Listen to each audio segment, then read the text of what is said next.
Class 12 physics के paper में पूछे जाने वाला एक बहुत इंपॉर्टेंट डेरिवेशन है जो कि है डी ब्रोगली तरंगदैर्घ्य के सूत्र का डेरिवेशन। ठीक है, बहुत इंपॉर्टेंट और ज्यादातर हर साल ही पेपर में पूछा जाता है। तो मस्त तरीके से देख लेते हैं कि डी ब्रोगली तरंगदैर्घ्य का सूत्र कैसे निकलता है और इसी में क्वेश्चन आपसे इस टाइप से पूछा जाएगा कि द्रव्य तरंगे क्या होती है और डी ब्रोगली तरंगदैर्घ्य का सूत्र स्थापित कीजिए। बहुत इंपॉर्टेंट। ठीक है, तो मस्त तरीके से इसे देखते हैं। देख सकते हो डी ब्रोगली तरंगदैर्घ्य का सूत्र और ये द्रव्य तरंगे क्या होती है, बहुत इंपॉर्टेंट। ठीक है, तो मस्त तरीके से इसे तैयार कर लेना और इसको तैयार करने के बाद 5 नंबर आपके एकदम आसानी से पक्के हो जाएंगे। ठीक है, बहुत ही आसान है यार, अभी एकदम आसानी समझा देंगे। ठीक है, तो चलो शुरू करते हैं।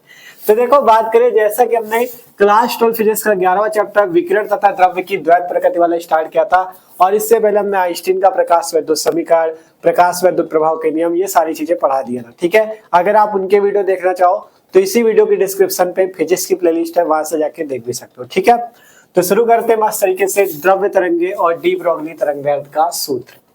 तो क्या होती है द्रव्य तरंगे? तो देखो डी ब्रोगली ने बताया कि द्रव्य तरंगे क्या है। ठीक, पढ़ो यहां से और आसानी से समझो। ठीक है, कहा गया डी ब्रोगली के अनुसार जब भी कोई कण जैसे इलेक्ट्रॉन, प्रोटॉन आदि गतिशील अवस्था में होते हैं, क्या कहा गया? डी ब्रोगली के अनुसार जब भी कोई कण जैसे इलेक्ट्रॉन हो गया, आपका प्रोटॉन हो गया, अगर ये क्या है, गतिशील अवस्था में है, मतलब इलेक्ट्रॉन और प्रोटॉन मान लो गतिशील है, मान लो चल रहे हैं, तो अगर ये गतिशील अवस्था में होंगे ना तो यह तरंगों की भांति व्यवहार करते हैं। ठीक है भैया, डी ब्रोगली ने बताया कि यदि आपके जो कण है ना, जैसे इलेक्ट्रॉन, प्रोटॉन, अगर ये गतिशील अवस्था में होते हैं तो ये तरंगों की भांति व्यवहार करते हैं और द्रव्य कणों से संबंधित इन तरंगों को ही द्रव्य तरंगे कहा जाता है। ठीक है, क्या कहा डी ब्रोगली ने? डी ब्रोगली के अनुसार अगर कोई कण है वो गतिशील है, मतलब चल रहा है, तो वो एक तरंग की तरह व्यवहार करता है और द्रव्य तरंगों से संबंधित इन तरंगों को द्रव्य तरंगे कहा जाता है। ठीक है, इतना आपको केवल समझना है। द्रव्य कणों से संबंधित, द्रव्य का मतलब होता है पदार्थ। ठीक है, द्रव्य का हो या पदार्थ, तो पदार्थ के जो कण है इलेक्ट्रॉन, प्रोटॉन, इनसे संबंधित तरंगों को ही द्रव्य तरंगे कहा जाता है। ठीक है, तो द्रव्य तरंगे क्या होती है आप समझ गए, डी ब्रोगली ने यही बताया है। अब इसके अनुसार इन्होंने क्या किया, एक फॉर्मूला निकाला। वो फॉर्मूला कैसे निकला उसको आगे समझते हैं। ठीक है, तो फॉर्मूला निकालने के लिए सबसे पहले हम यहां से लिखते हैं आइंस्टीन के द्रव्यमान ऊर्जा समीकरण से। ठीक है, आइंस्टीन के द्रव्यमान ऊर्जा समीकरण से। आपको आइंस्टीन का द्रव्यमान ऊर्जा समीकरण तो पता ही होगा, क्या होता है आइंस्टीन का द्रव्यमान ऊर्जा समीकरण? E बराबर mc²। ठीक है, तो मान लेते हैं अगर फोटोन की ऊर्जा जो है E हो, ठीक है, फोटोन की ऊर्जा को मान लेते E, और जो इलेक्ट्रॉन या प्रोटॉन या जो भी कण है उसका द्रव्यमान अगर m हो तो E बराबर सूत्र क्या आएगा? mc²। ठीक है, तो यहां से हम लिखेंगे आइंस्टीन के द्रव्यमान ऊर्जा समीकरण से E बराबर क्या होता है? mc², जहां E ऊर्जा हो जाएगी। ठीक है, इन्हीं कणों की या फोटोन की ऊर्जा हो जाएगी, M क्या होगा? द्रव्यमान होगा, और C क्या होगी? प्रकाश की चाल होगी। ठीक है, तो E बराबर क्या आता है? mc²। इसे लिख लेना है समीकरण नंबर 1। ठीक है, ये कब आया? जब आपका कण का द्रव्यमान m था, उसकी ऊर्जा E थी, तब आपका E बराबर mc² आया। ठीक है, अब इसके बाद हमने देखा था कि जो प्रकाश है वो किस रूप में चलता है? फोटोन के रूप में चलता है, मतलब जब प्रकाश तरंग की भांति व्यवहार करता है तो वो क्या करता है? ऊर्जा के छोटे छोटे पैकेट्स के रूप में चलता है, जिन्हें फोटोन या क्वांटा कहते हैं। तो अब यहाँ से ये क्या लिखा? आइंस्टीन के द्रव्यमान ऊर्जा समीकरण से E बराबर mc²। अब यहाँ से लिखेंगे फोटोन की ऊर्जा। फोटोन की ऊर्जा का फॉर्मूला भी आपको हमने पढ़ाया था इसके पहले। फोटोन की ऊर्जा कितनी थी? फोटोन की ऊर्जा कितनी होती? E बराबर h न्यू। ये सबने पढ़ा, E बराबर h न्यू फोटोन की ऊर्जा। तो इसे मान लो समीकरण 2। ठीक है, पहले आइंस्टीन के द्रव्यमान ऊर्जा समीकरण को समीकरण 1 माना और फोटोन की ऊर्जा को E बराबर h न्यू माना। अब देखो दोनों में E है ना, तो अब लिखेंगे समीकरण 1 व 2 से। इसके बाद लिखना है समीकरण 1 व 2 से। ठीक है, समीकरण 1 व 2 से क्या हो जाएगा? देखो इसमें दोनों के बाएं पक्ष में E है, इसमें भी E, इसमें भी, मतलब जब दोनों के बाएं पक्ष बराबर है तो दोनों के दाएं पक्ष भी बराबर हो जाएंगे। तो अगर दोनों के बाएं पक्ष E बराबर है तो इधर वाला mc² बराबर हो जाएगा h न्यू के। तो mc² बराबर h न्यू के। ठीक है, कोई दिक्कत नहीं, mc² बराबर h न्यू के। अब आपको यहाँ पे फॉर्मूला पता होगा, चूंकि न्यू बराबर क्या होता है? c/λ।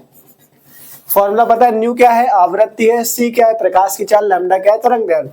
तो यहाँ से न्यू की जगह हम क्या रख देंगे? c/λ। तो mc² बराबर h इंटू न्यू की जगह c/λ। ठीक है, जहां m इलेक्ट्रॉन या प्रोटॉन या जो भी कण है उसका द्रव्यमान है, c प्रकाश की चाल है, h प्लांक नियतांक है, यहाँ पे c प्रकाश की चाल लैम्डा तरंग है। ठीक है, अब यहाँ पे c स्क्वायर है, गुणे पे इधर भेदों के भाग में आ जाएगा, तो m बराबर hc अपॉन लैम्डा, यहाँ पे कितना है hc अपॉन लैम्डा, और ये c स्क्वायर इधर नीचे आ जाएगा। ठीक है, c स्क्वायर गुणे में था, नीचे आ गया भाग पे। अब c से इसका स्क्वायर कट जाएगा, बचेगा क्या h अपॉन c लैम्डा। ठीक है, यहाँ से हमारे पास m बराबर कितना आएगा, m बराबर आएगा h अपॉन में c लैम्डा। ठीक है, कितना आया m बराबर h अपॉन में c लैम्डा। ठीक है, इतना आ चुका है सबके पास। अब हमारे पास आ चुका है m बराबर h अपॉन c लैम्डा। इसे मान लो समीकरण नंबर 3। ठीक है, ये क्या आ गया, समीकरण 3 आ गया, m बराबर h अपॉन में c लैम्डा। अब हम यहाँ से लिखेंगे फोटोन का संवेग, क्या लिखेंगे, फोटोन का संवेग। ठीक है, संवेग कितना होता है, संवेग का फॉर्मूला सबको पता होगा, संवेग बराबर सूत्र होता है द्रव्यमान गुणे वेग। ठीक है, तो यहाँ से लिखेंगे फोटोन का संवेग p बराबर द्रव्यमान अगर m हो और वेग जो प्रकाश की चाल है वो कितनी हो c, तो p बराबर क्या होगा m इंटू सी। p क्या है, संवेग, m है द्रव्यमान, c है प्रकाश की चाल, तो p बराबर आया m इंटू सी। अब m का वैल्यू आपके पास कितनी है, h अपॉन c लैम्डा, तो यहाँ से जो m का मान है उसकी जगह ये रख दो h अपॉन c लैम्डा, तो p बराबर h upon c lambda into c. ठीक है, h upon c lambda into c. अब यहाँ देखो, यहाँ भी c आपस में कैंसिल हो जाएगा, तो p बराबर कितना आ जाएगा, p बराबर आ जाएगा सीधा सीधा h अपॉन लैम्डा। कितना आ गया, p बराबर h अपॉन लैम्डा। अब हमें सूत्र किसका निकालना है, तरंग दैर्ध्य का, तो लैम्डा को ऊपर कर लो, लैम्डा बराबर कितना आया h अपॉन p। ठीक है, लैम्डा बराबर कितना आया h अपॉन p। यही आपका डी ब्रॉगली के लिए तरंग दैर्ध्य का सूत्र है। ठीक है, मेन सूत्र यही आता है, अभी आगे भी फॉर्मूला निकलेगा उसको भी बताते हैं। ठीक है, यही डी ब्रॉगली के लिए, यही डी ब्रॉगली का तरंग दैर्ध्य का सूत्र है। ठीक है, ये डी ब्रॉगली का तरंग दैर्ध्य का सूत्र है। ठीक है, एकदम सिंपल सा आ जाता है, ये डी ब्रॉगली का तरंग दैर्ध्य का सूत्र है, मेन सूत्र है ये, लैम्डा बराबर h अपॉन p। अब इसके बाद देखो और भी फॉर्मूले आप निकाल सकते हो, लैम्डा बराबर कितना आया h अपॉन p। अब यहाँ से अगर देखो p जो संवेग है ना, p का एक फॉर्मूला होता है, लिखेंगे चूंकि p बराबर अंडर रूट 2km। ठीक है, p बराबर क्या सूत्र होता है, अंडर रूट 2km। अब ये फॉर्मूला कहाँ से आता है वो भी आपको बताएंगे किसमें, अभी थोड़ा सा एक डेरिवेशन और छोटा सा करा देंगे, द्रव्य कण के संवेग और गतिज ऊर्जा में संबंध का। ठीक है, द्रव कण के संवेग p और गतिज ऊर्जा k का जो सूत्र आता है ये वाला p बराबर अंडर रूट 2km, ये कैसे निकलता है इसको भी अभी बता देंगे, टेंशन न लो, पहले इतना समझ लो। ठीक है, p बराबर हम यहाँ से क्या रखेंगे, अंडर रूट 2km, जहां p क्या है संवेग, k गतिज ऊर्जा, m है द्रव्यमान, तो p बराबर यहाँ पे रख देते हैं। तो अब लैम्डा बराबर कितना आ जाएगा, अब लैम्डा बराबर जो आ जाएगा वो आ जाएगा h अपॉन p था ना, तो p की जगह आ जाएगा अंडर रूट 2km। कितना आ गया, अंडर रूट 2km। ठीक है, तो एक फॉर्मूला ये बन गया, लैम्डा बराबर h अपॉन में अंडर रूट 2km। अब मान लो किसी सवाल में आपको गतिज ऊर्जा दिया है तो ये वाला फॉर्मूला लगा देना। ठीक, अब यहाँ से गतिज ऊर्जा का एक सूत्र होता है, गतिज ऊर्जा k बराबर होता है E इंटू वी। k बराबर क्या सूत्र होता है, E इंटू वी, जहां E इलेक्ट्रॉन का आवेश और v विभव होता है और k गतिज ऊर्जा होती है। k क्या है, गतिज ऊर्जा, E इलेक्ट्रॉन का आवेश, v विभव, तो यहाँ से हम k की जगह ये रख देंगे, तो लैम्डा बराबर कितना आ जाएगा, h अपॉन में अंडर रूट, देखो 2 को पहले रख लो, m को पहले रख लो, आप k की जो वैल्यू E इंटू वी है ना इसको रख दो, तो लैम्डा बराबर h अपॉन में रूट 2, वो लैम्डा बराबर h अपॉन में under root 2 m into E into we.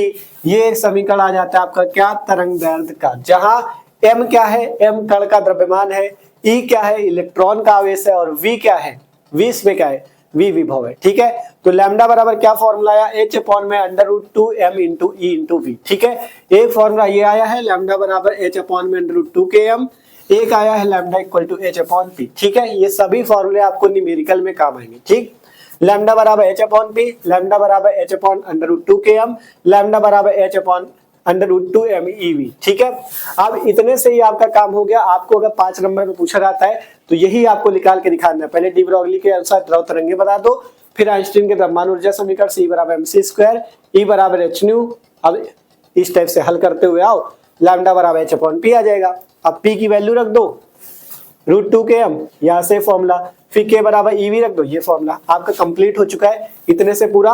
अब आपको थोड़ा सा बता देते हैं, द्रव कण के संवेग p और ये जो गति ऊर्जा k है, अगर इसका डेरिवेशन 1-2 नंबर पे आ जाए तो उसको कैसे करना है। ठीक है, तो एक बार इसका स्क्रीनशॉट कर लो, 5 नंबर पे अगर डी ब्रोगली वाला पूछा जाएगा तो इतने से आपका काम बन जाएगा। ठीक है, नोट कर लो इसे। अब आपको बता देते हैं द्रव कण के संवेग तथा गतिज ऊर्जा में क्या संबंध होता है। ठीक है, तो नोट करो जल्दी से।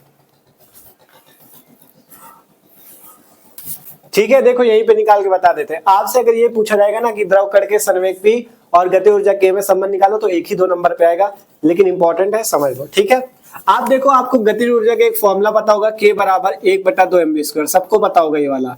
K बराबर होता है 1/2 mv²। तो यहाँ से आप देखो इसे हल करते हैं, यहाँ से हम निकालते हैं v² का मान। ठीक, तो यहाँ से 2 इधर आ जाएगा तो 2K, और ये m इधर गुणे पे तो इसके नीचे भाग में आ जाएगा तो 2K/m बराबर v²। इतना ही तो आएगा, देख लो। ये 2 इधर चला गया तो 2K/ ये m इधर गुणे पे नीचे आ जाएगा भाग में तो 2K/m बराबर v²। अब यहाँ से अगर v का मान निकालो तो स्क्वायर है, इधर आ जाएगा अंडर रूट, तो v बराबर √2K/m। v बराबर कितना आ गया? √2K/m। ये v क्या है? वेग है, इसे मान लो समीकरण 1। अब इसके बाद यहाँ से लिखते हैं कि वो संवेग बराबर, लिखते हैं संवेग बराबर, फॉर्मूला क्या होता है? द्रव्यमान गुणे वेग। द्रव्यमान m है मान लो, अब की बार वेग को हम मान लेते हैं v है। कितना है? यहाँ पे c था निर्वात या वायु वाला वेग, ठीक है c। अब यहाँ पे हम वेग मान लेते हैं माध्यम वाला v, है ना। p बराबर m इंटू वी, m द्रव्यमान v वेग, ठीक है। तो p बराबर m इंटू v की वैल्यू क्या है? ये √2K/m, √2K/m, ठीक है। देख लो P बराबर m इंटू वी है, m ये आया, v की जगह √2K/m। आप देखो यहाँ से हल करोगे तो देखो नीचे क्या है? √m। अगर इसको सही से लिखो तो ये चीज लिखा है, देखो इसमें लिखा क्या है? ये चीज। इसमें अगर चाहो तो अंडर रूट अलग अलग भी लगा सकते हो, ठीक है। क्या कर सकते हो? √2K को अलग लगा लो, √m को अलग लगा लो। देखो √2K/m का क्या मतलब? इसमें भी अंडर रूट, इसमें भी अंडर रूट, तो P बराबर m इंटू √2K/m। अब अगर आप चाहो तो देखो m को क्या लिख सकते हो? m को लिख सकते हो √m इंटू √m, ठीक है। अगर √m इंटू √m का गुणा करोगे तो अंडर रूट हट जाएगा, डायरेक्ट m आ जाएगा। तो मतलब यहाँ पे m में कितने अंडर रूट छुपे? 2, √m इंटू √m। तो अगर यहाँ से हम √m से √m काटे तो कितना बचेगा? √m। अब ये √m और ये √2K मिलके हो जाता है √2K, ठीक है। P बराबर आया यहाँ से √m और यहाँ से आया √2K, ठीक है। देखो ये √m से ये m काटे हो, √m आया और ये √2K, ठीक है। तो आप इसे हल कर लो भैया। यहाँ पे देखो नीचे ना दिखे तो यहाँ पे लिखे देते हैं, इसका P बराबर कितना आ गया? √2Km, ठीक है। तो सिंपल से यही फॉर्मूला आ जाता है, P बराबर √2Km, जहाँ P संवेग, K गतिज ऊर्जा। आपका काम कंप्लीट है भैया, आसानी से आपने फॉर्मूला निकाल लिया, ठीक है। तो इस टाइप से होता है मस्त तरीके से। K बराबर 1/2 mv² लगाओ, V बराबर इतना आ गया, P बराबर m इंटू वी लगाओ, तुरंत फॉर्मूला आपके सामने, ठीक है। तो आसानी से आप लोग समझ चुके हो डी ब्रोगली तरंगदैर्घ्य का सूत्र एकदम मस्त तरीके से। तो आशा करते हैं वीडियो सबको अच्छा लगा होगा, और ये टॉपिक बहुत इंपॉर्टेंट है, तैयार कर लेना। और इससे पहले भी जितने इंपॉर्टेंट डेरिवेशन इंपॉर्टेंट टॉपिक है हमने आपको पढ़ा रखा है। आपको इसी वीडियो के डिस्क्रिप्शन पे फिजिक्स की प्लेलिस्ट मिल जाएगी, जहाँ पे फिजिक्स के सारे वीडियो है। डिस्क्रिप्शन पे केमिस्ट्री की भी प्लेलिस्ट है, जहाँ पे केमिस्ट्री के सारे वीडियो मस्त तरीके से जारी कर सकते हो, ठीक है। तो आशा करते हैं वीडियो अच्छा लगा होगा, तो लाइक जरूर कर लेना और सब्सक्राइब कर लो, और इस वीडियो को अपने दोस्तों के साथ भी शेयर कर देना, जिससे वो लोग भी इस डेरिवेशन को तैयार कर ले, ठीक है। और कमेंट करके भी सबको बताना है कि वीडियो आपको कैसा लगा, समझ में आया कि नहीं, ठीक है। तो कमेंट जरूर करना। तो मिलते हैं अगले वीडियो पे, नोट कर लो इसे।